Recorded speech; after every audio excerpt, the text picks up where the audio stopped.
Dulu gue sering ngebatin pas lihat ada orang yang kerjanya curang, hobi zolim atau hartanya dapat dari jalur gelap, tapi kok hidupnya makin jaya, mobilnya makin mewah, rumahnya makin gede, kayak nggak ada apes-apesnya gitu. Rasanya dunia ini nggak adil. Tapi setelah gue paham teknologi energi, gue baru tahu kalau itu sebenarnya adalah fenomena paling ngeri di alam semesta. Namanya istidroj. Biar gampang dinalar, bayangin istidroj itu kayak hewan yang lagi digemukin sama peternaknya. Dikasih makan paling enak, dimanjain, dibiarin main sepuasnya. Kenapa? Ya buat dipotong pas udah puncak gemuknya. Istidroj itu adalah kenikmatan yang dikasih Tuhan buat orang yang sudah lepas kendali. Biar mereka makin jauh, makin lupa diri, dan makin tinggi jatuhnya nanti. Wah, ibarat lu lagi narik karet ketapel, bray.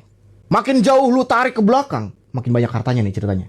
Pas lepasnya, tak, sakitnya nggak main-main. Kenapa istidroj ini bahaya banget buat vibrasi kita? Karena pas kita iri sama orang yang dapat istidroj, vibrasi kita ikut keseret turun, bray. Kita jadi ngerasa berbuat baik itu nggak guna. Padahal rezeki yang nggak berkah itu kayak minum air garam di tengah padang pasir. Makin lu minum, makin haus. Dan makin merusak organ jiwa lo dari dalam. Secara kuantum, ini adalah hutang energi yang bunganya sangat mahal. Pas jatuh tempo, semesta bakal nagih semuanya dalam sekejap. Bisa lewat kesehatan, kehancuran keluarga, atau ketenangan jiwa yang hilang total. Gua mau kasih tahu rahasia kemakmuran sejati. Rezeki yang beneran itu cirinya satu, yaitu tenang. Kalau lu punya banyak uang tapi tiap malam gak bisa tidur, tiap hari was-was, dan hati lu keras kayak batu, itu tandanya pipa lu lagi dialirin racun, bukan air murni. Rezeki kita itu, rezeki yang ngalir karena vibrasi lu sinkron sama vibrasi kelimpahan Tuhan. Biar dikit tapi tumbuh, daripada banyak tapi sebenarnya ya itu jebakan Batman. Cara prakteknya gimana, bang? Berhenti bandingin hidup lu sama kesuksesan orang lain yang jalurnya gak jelas. Fokus bersihin pipa lu sendiri. Kalau lu lihat orang jahat makin kaya, ucapin aja di hati,